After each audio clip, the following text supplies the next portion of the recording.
Aplikasi ini bisa gantiin 5 tools lain sekaligus, tapi masih banyak orang yang nggak mau pakai karena dikira ribet, atau ada juga yang udah pakai tapi belum bisa memanfaatkannya secara optimal. Ini 3 langkah biar kamu nggak termasuk di dalamnya. We all crave clarity and organization. Ini adalah Notion. Notion adalah all-in-one workspace, ruang kerja serba bisa yang menggabungkan alat pencatatan, manajemen proyek, database, wiki pribadi atau tim, hingga pengelolaan kehidupan sehari-hari dalam satu platform. Buat kamu yang masih pemula atau yang udah pakai Notion tapi masih gitu-gitu aja, setelah 3 langkah ini, kamu bisa memaksimalkan halaman Notionmu. Ada 3 langkah yang akan kita bahas kali ini. Langkah 1, pengenalan. Langkah 2, pahami kanvas digital. Langkah 3, kenali otak Notion. Buat kamu yang belum pernah pakai Notion, kamu bisa akses Notion di HP atau laptop. Bisa download aplikasinya atau lewat websitenya secara online. Untuk video ini kita akan mencoba lewat website. Buka browser, ketik Notion, kemudian pilih yang ini. Terus pilih Get Notion Free. Login pakai email seperti biasa, lalu ikuti perintahnya.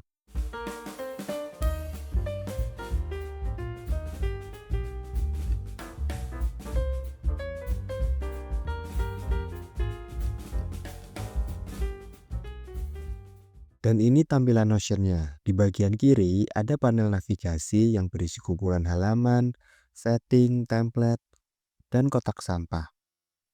Di kanan ada halaman atau kanvas kosong untuk kita melakukan editing konten. Di bagian kanan atas ada tombol titik 3 yang berfungsi untuk mengatur style, huruf, dan lain-lain. Oke, kita masuk ke bagian kedua. Pahami kanvas digital. Notion bisa dibilang seperti kumpulan halaman-halaman yang bisa dikustomisasi. Misal, saya pilih halaman ini. Maka, jika ini diklik, isi halaman akan muncul di sebelah kanan. Kalau kita buat halaman baru dengan pilih icon tambah ini, maka kita bakal dapat halaman atau kanvas kosong kayak gini. Kita bisa memberi nama untuk halaman ini, misal namanya daftar pekerjaan harian.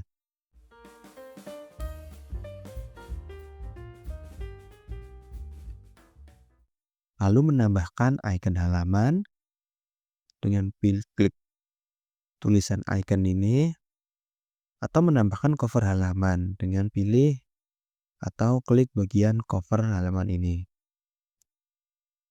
Baik icon atau cover halaman, kamu bisa memilih dari gambar yang sudah disediakan atau menggunakan gambarmu sendiri dengan cara menguploadnya. Di halaman kosong ini, kamu bisa membuat catatan atau template untuk memudahkan pekerjaanmu. Bisa dibilang, apapun bisa kamu masukkan di sini. Gambar, video, membuat form, membuat to-do list, membuat tabel keuangan, membuat grafik, dan lain-lain. Kita juga bisa membuat halaman di dalam halaman ini. Oke, selanjutnya kita akan bahas gimana itu semua dibuat. Salah satu fitur utama di Notion yaitu blog. Ada beberapa jenis blog.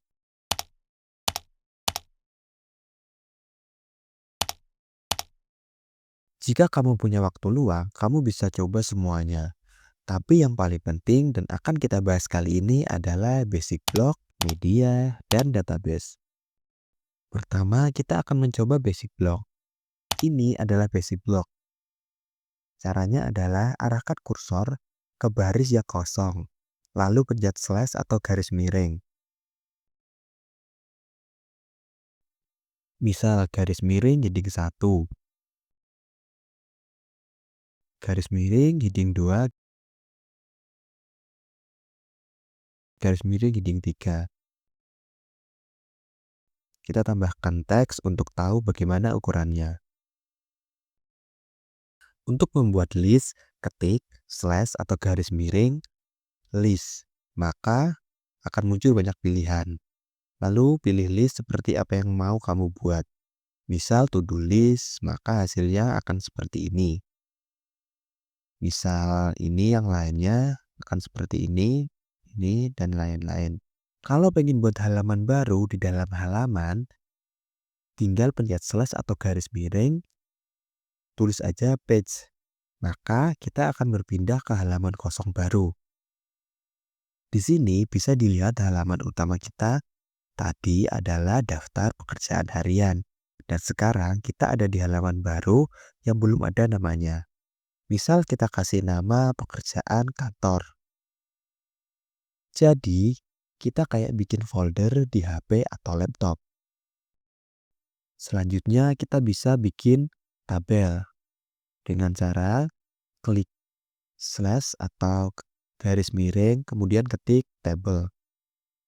Kita bisa menambah kolom dan barisnya, mengatur lebarnya, mengatur urutan barisnya, misal baris atas dipindah ke bawah, atau dari bawah pindah ke paling atas. Oke, itu tadi adalah basic block.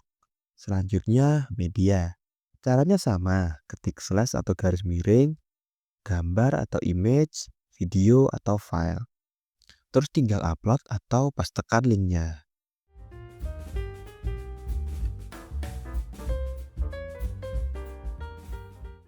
Selanjutnya yang cukup penting, di masing-masing blok tadi, kalau kita arahin kursor ke samping kiri blok, bakal muncul titik 6 yang kalau diklik, bakal muncul beberapa opsi.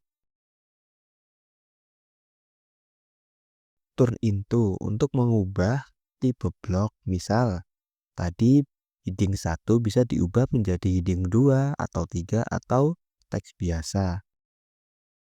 Color untuk mengganti warna teks dan bisa juga mengganti warna background. Move to untuk memindahkan blok ini ke halaman lain.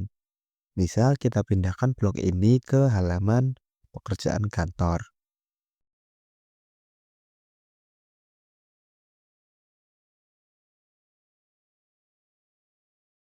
Terus ada delete untuk menghapus blok. Selain opsi-opsi tadi, kalau kita klik kiri dan tahan titik 6 ini, kita bisa geser blok ini kemanapun yang kita mau. Dipindah ke atas, bawah, atau di samping blok lain seperti ini. Pastikan sampai muncul tanda atau garis biru seperti ini.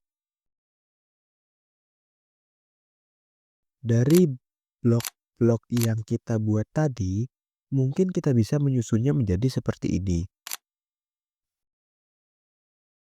Ini memang terlihat menarik, tapi itu artinya kamu cuma membuat Notion seperti catatan biasa pada umumnya.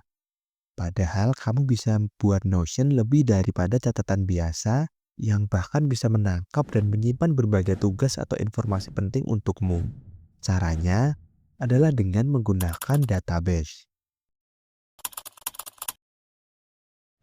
Database ini adalah fitur penting dalam Notion. Di awal tadi, kita punya halaman kosong seperti ini. Tidak ada apa-apa, tidak ada keterangan apapun. Bandingkan dengan halaman yang dibuat dari database. Atau bisa dibilang halaman hasil dari database. Berbeda kan? Ada banyak keterangan dan informasi di sini. Cara buat database ini masih sama. Pencet atau klik slash atau garis miring, ketik database. Ada banyak pilihan database, tapi di awal ini kamu hanya perlu tahu dua saja, database inline dan database full page. Apa bedanya? Misal, sekarang kita ada di halaman utama dengan nama halamannya adalah daftar pekerjaan harian. Terus kita buat database inline, maka akan langsung muncul semacam tabel di dalam halaman utama ini. Misal, database ini kita beri nama data pelajaran sekolah.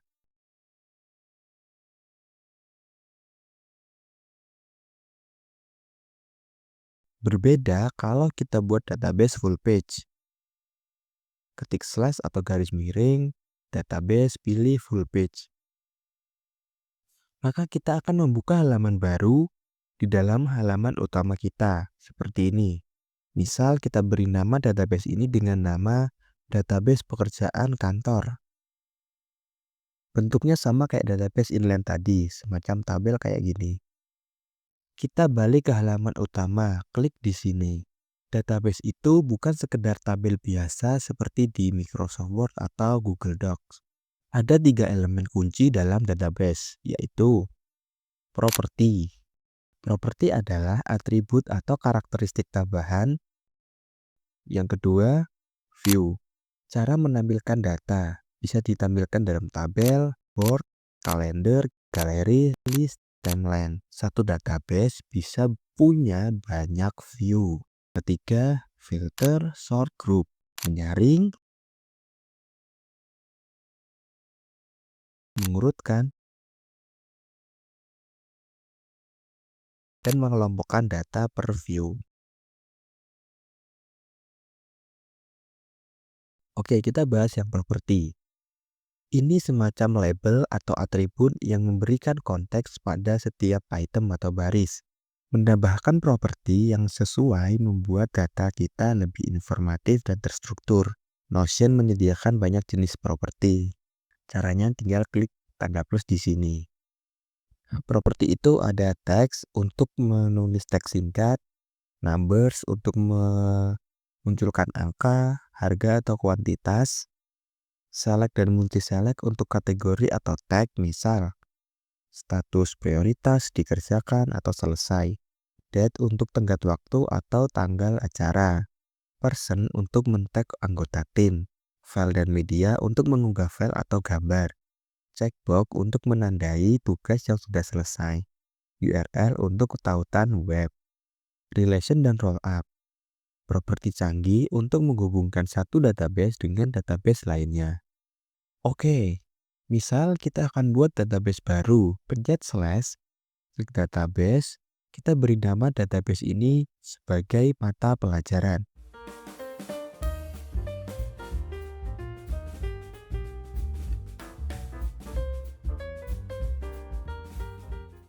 Terus tambahkan properti status untuk memberi informasi apakah mata pelajaran ini sudah dimulai, sedang berlangsung di semester ini, atau sudah selesai.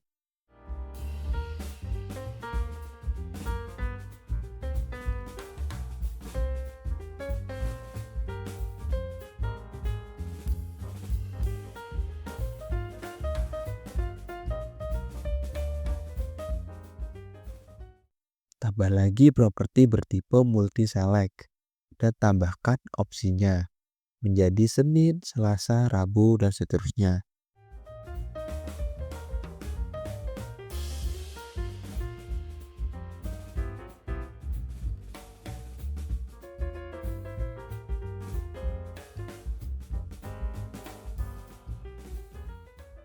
Kita ganti nama propertinya menjadi jadwal.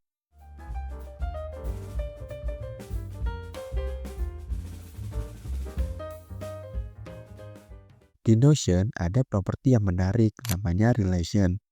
Properti ini akan menghubungkan database satu dengan database lainnya.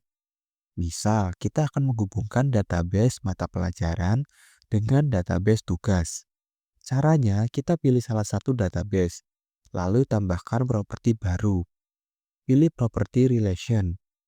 Pilih database yang ingin dihubungkan. Lalu nyalakan relation di kedua database jika diperlukan dengan memilih on pada two-way relation. Sekarang kita bisa menghubungkan halaman di database mata pelajaran dengan halaman di database tugas. Misal, kita pergi ke database tugas. Kita tambahkan tugas 1 matematika. Lalu di properti bernama mata pelajaran, kita pilih matematika. Kita lihat di database mata pelajaran, sudah muncul tugas-tugas yang harus kita selesaikan. Selanjutnya komponen inti ketiga yaitu view atau tampilan. Inilah kekuatan super dari database Notion. Kamu bisa melihat kumpulan data yang sama dalam berbagai format visual tanpa harus membuat tabel baru. Caranya, di bagian nama database, geser ke kanan, ada icon setting, klik icon itu, lalu pilih layout. Ada banyak tampilan database yang bisa digunakan sesuai kebutuhan. Tabel view, tampilan tabel, tampilan standar seperti spreadsheet, bagus untuk melihat semua data mentah. Board view, tampilan papan, atau tampilan Kanban. Sempurna untuk melacak alur kerja atau progres proyek. Data akan dikelompokkan berdasarkan properti select, misal status tugas. Calendar view atau tampilan kalender menampilkan item Anda pada kalender berdasarkan properti date. Cocok untuk jadwal konten, jadwal meeting, atau melacak acara. List view, tampilan daftar. Tampilan minimalis seperti daftar sederhana, bagus untuk catatan, rapat, atau daftar tugas cepat. Gallery view atau tampilan galeri menampilkan item sebagai kartu visual dengan gambar sampul. Ideal untuk portofolio, resep masakan, atau katalog produk. Timeline view atau tampilan lini masa sangat berguna untuk manajemen proyek dengan rentang waktu yang jelas. Fungsi utama database di Notion adalah untuk mengubah informasi yang berantakan menjadi sistem yang terstruktur, fleksibel, dan saling terhubung. Sekarang kita sudah berhasil mengubah halaman Notion yang tadinya hanya catatan biasa seperti ini menjadi halaman pengelolaan akademik yang terstruktur. Ini mungkin hal dasar, tapi dulu waktu saya menggunakan Notion ini cukup membingungkan. Jadi, setiap baris dari database adalah sebuah halaman. Jadi, ketika kita menambahkan data baru atau baris baru di database, sebenarnya kita sedang membuat halaman baru. Jadi, setiap baris ini bisa kita buka dan akan muncul halaman baru lengkap dengan propertinya. Jadi, kalau di awal tadi halamannya kosong, nggak ada propertinya, karena nggak dibuat di database. Sekarang halaman yang ini ada informasi propertinya, karena dibuat di database. Kalau kamu tertarik sama full template akademik tadi, saya sudah membuatnya. Namanya Smart Scholar Hub. Di sini ada berbagai fitur untuk menunjang perjalanan akademismu. Ada bagian analitik, bahkan ada bagian tugas akhir buat mahasiswa yang sedang menempuh tugas akhir. Kalau kamu tertarik sama pembahasan kayak gini, kamu bisa like video ini dan subscribe channel ini. Terima kasih sudah menonton.